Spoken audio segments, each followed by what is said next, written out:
Send us your opinions now. We won't victimize you unless you really deserve it. Now, back to your host, Rod Pedersen. Sports fans, join the Rod Squad newsletter today. Stay ahead of the game with exclusive insights, updates, contests, and exclusive content delivered straight to your inbox. Sign up for free today at rodpeterson.com. Later on this hour, I'll tell you all the goodies that are in it. Speaking of goodies, Jim Clumber-Lang is full of them. He's a good one. And, Jim, before we get to the NFL, would you mind taking a swing at our poll question today for EMJ Marketing? What's the biggest story in MLB right now? Jays in first place, 8-0 Dodgers, 0-7 Braves, or the Yankees torpedo bats? I want to say the Dodgers start, but it's a torpedo bat. It's become a meme on social media. They've gone to science to create this bat. And like anything in sports, if a team has an edge, everyone's going to see if they can match it. Everyone saw what Aaron Judge did last week, where it looked like batting practice in spring training. So to me, the torpedo bat, the ruling on it by Major League Baseball, can teams make their own version of the torpedo bat and be successful with it? Because the shape of the bat has not changed in, 150 years. So this is such a radical change to the sport of baseball. And it unfortunately takes away from the Blue Jays and Shohei Ohtani and the Dodgers and other stories. It is the torpedo bat by a wide margin. That is what our voters are saying too. So clearly you guys know far more about it than me. By the way, you look fantastic. You've been hitting the tanning bed in the gym, or what is, maybe it's your new back. What is going on, Jim? So my wife and I celebrated our 25th anniversary this year. And we have never, up until this year, have traveled without the kids. So we went to Vegas a few weeks ago, and we stayed at the Sahara. We went to see the Eagles at the Sphere, and just being outside in the sun, because it's been a long winter here in Southern Ontario, I ended up getting a lot of sun on my face. Okay, I knew it was something. And there's listen, we'll get to the NFL, everybody. Stand down. Sure. But regarding your back, Everyday Hockey Heroes, the background, there's a reason you have it up there. How's that going, your latest offering? It's going well, but the main reason I have it up today is the last chapter of the book is the Boulay family and their quest to sign up as many Canadians as possible for organ donation after what happened to Logan Boulay and the Humboldt Broncos. It's a reminder that Monday, April 7th, that is Green Shirt Day across Canada. We're asking everyone, just take a second, go on the website, wherever province you live in, and click on that button to be an organ donor. You never know what's going to happen in your life, and it can save lives. Logan Boulay ended up donating 6 organs to people across Canada to potentially save lives. And the Boulay family to date, I think, have signed up over 150,000 people as new organ donors in the organ donation quest to Green Shirt Day. And we're just asking everyone, just take a moment Monday and make sure that you're an organ donor. Thank you for doing that, Jim. Darkest day in Saskatchewan history, April 6th of that year, 2018. So thank you for your part in that. To the National Football League, we could go a lot of ways. Where would you like to go first? I'm intrigued by the draft because of Travis Hunter from Colorado. And it's ironic that he played at Colorado under Deion Sanders because they list him in mock drafts as not a position, but athlete, ATH. Because he played so many positions, he's deemed as an athlete that can play on either side of the football coming into a program. It's an intriguing player to draft for a team to give you a lot of flexibility. If you're going nickel and diamond defense, if you're going 3 and 4 receivers on offense, if you want an extra receiver and you want an extra defensive back, it's the kind of player that's perfect. Now, some of the mock drafts have him going to Cleveland, some have him going to the Giants, but he'll be a top 4 or 5 pick, and it'll be very interesting to see what kind of impact a player like that can have on a football team. And this is part of a bigger issue that so many sports say this is the position you play and you don't play anything else. And I always think of hockey where sometimes coaches will flip a player from defense to center for faceoffs or defense to forward. But if you can play multiple positions, to me, it just increases your value as an athlete in professional sports. You'll never come to a consensus on that. I always love the CFL parallel. Chris Jones says that. But there are those that say Chris Jones didn't know what he was doing, right? Look at you and me. We're very versatile broadcasters, yet what are we doing? You know what I'm like? It's, I don't know. I'm talking about Pedersen. You know what I mean? Like I feel like your value would go up, but I think not everybody feels that way, right? So I guess, you know, with the draft, Tony from Cochrane, he is one of the biggest Browns fans I know. They've got more than you'd think. They have more than you'd think, as you probably know, Cleveland Browns fans.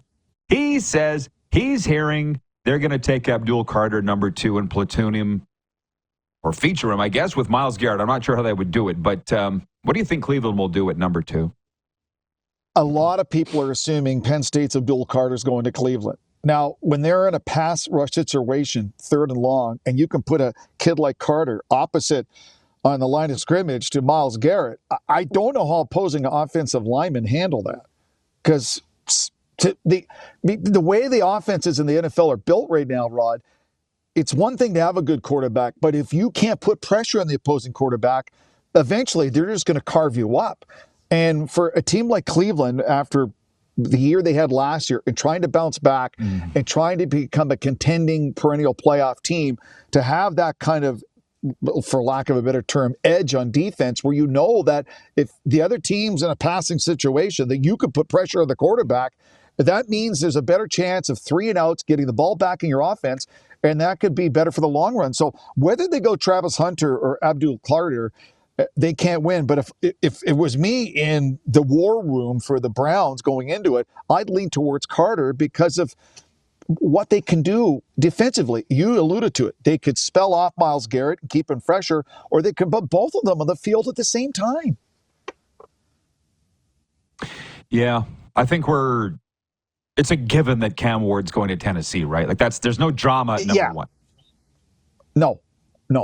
Okay. There's, to be honest with you, there isn't. And what the drama happens from 4 down, because there's probably going to be teams moving up and down and pulling the Bill Belichick and maybe trading down from 6 down to 12 to get an extra pick in the second round, things of that nature. But the top 3 are, it's almost, depending on the mock draft, it's Ward, Carter, Hunter, or Ward, Hunter, Carter, one or the other. The top 3 are pretty much set as far as drama is concerned. But from 4 on, there's a lot of flexibility in the draft coming up in a few weeks. I don't know. I'm seeing different things, which, by the way, as you know, because you've been doing this longer than me and at a higher level, but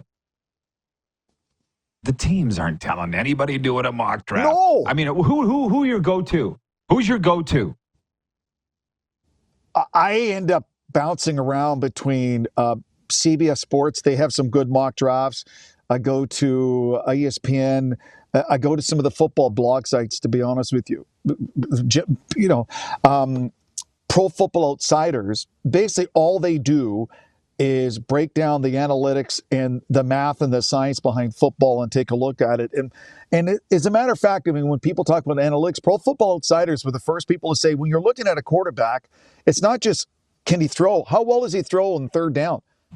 You know, what's his 3rd down completion percentage? Because in the NFL, if you can't make first downs on 3rd down, I don't know how you're supposed to win. That's the one thing that the great quarterbacks that always had an uncanny ability, is to get the first down and keep the chains moving. So I kind of look at them as well. Pro Football Outsiders, if you haven't, check them out.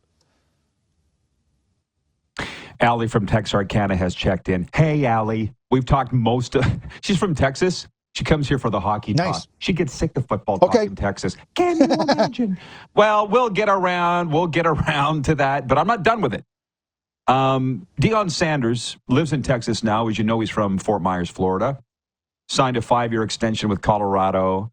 I just love this talk. I just love what we're doing right here, right now. I love it. Listening to it, doing it.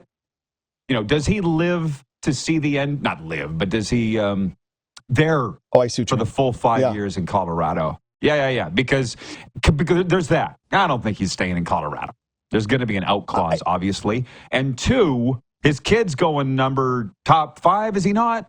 Top 10 for sure. Yeah. There's the talk of would a team be scared off because Prime's his dad?